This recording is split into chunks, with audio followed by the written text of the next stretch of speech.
സജ്ജേട്ടനാണോ? സജ്ജേട്ടാ പറയേ. സുമേഷേ, എവിടെയാടാ? ഞാനിപ്പടെ ഇല്ലേ, ഞാൻ ടൗണിലാണ്. എന്ത് പറ്റി? തീരെ വയ്യടാ.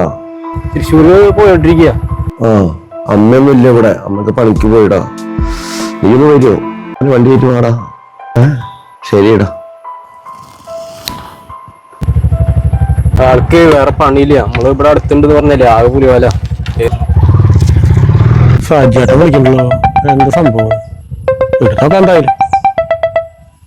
ഹലോ, ഉണ്ണിയല്ലടാ, അമ്മയൊന്നും ഇവിടെ ഇല്ലടാ. എനിക്ക് തീരെ വയ്യ, ശരീരമൊക്കെ കുഴഞ്ഞതിരി.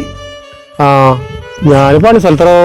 അതെയാ, ഞാൻ വരുമ്പോ നേരം വേഗേ കേട്ടോ. പണി കഴിയാൻ നേരം വേഗം. ശരി ശരി കേട്ടോ. ശരിടാ. ഓക്കെ. ഉണ്ണേട്ടൊന്നും പോയില്ലേ? ഇന്ന് പോയില്ലടാ, ഇന്ന് ബാങ്കിൽ പോകണ്ടായിരുന്നു.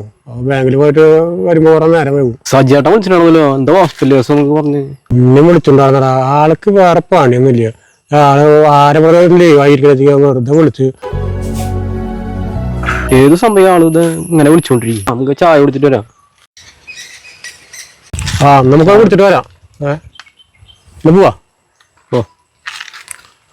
അച്ചടാ, മുണ്ടല്ലേ കോളേജ് വിളിച്ചിട്ട് കട്ട് ചെയ്തിട്ടില്ല. പറഞ്ഞതൊക്കെ കേട്ടിട്ടുണ്ടാവോ? എന്തെങ്കിലും പറയണ? ഞാൻ കോള് വിളിച്ചിട്ട് നോക്കണ്ടേ.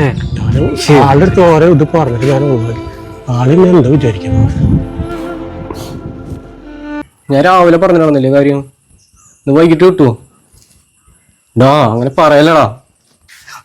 അടവന്റെ പൈസ 5 തെറ്റിക്കണ്. ഞാൻ പറയല്ലേ, പറ്റില്ലേ?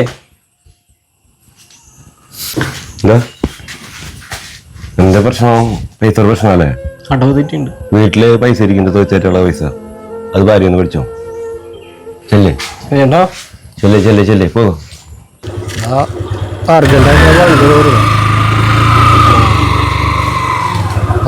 പോവാണ്ടല്ലേ? ശരി ശരി. എന്താടാ വിഷമിച്ചിരിക്കുന്നത്? ഒന്നുമില്ലടോ, ഹോസ്പിറ്റലിലേക്ക് വേണ്ടിട്ട് വണ്ടി ചോദിച്ചതാ. രണ്ടാളുടെ അടുത്ത് ചോദിച്ചു, അവർക്കൊന്നും അറിവില്ല. നിങ്ങളെ വണ്ടി ഞാൻ നടന്നു നോക്കണ്ടി. അതാണ് കൂട്ടുകാരന്മാര്, മനസ്സിലായ? എന്നോട് ഒരു വാക്ക് വെച്ചോടെ, ഞാൻ നടന്നു നോക്കൊണ്ട് വീട്ടിലേക്ക്. വണ്ടി കൊണ്ടുപോ കേട്ടോ.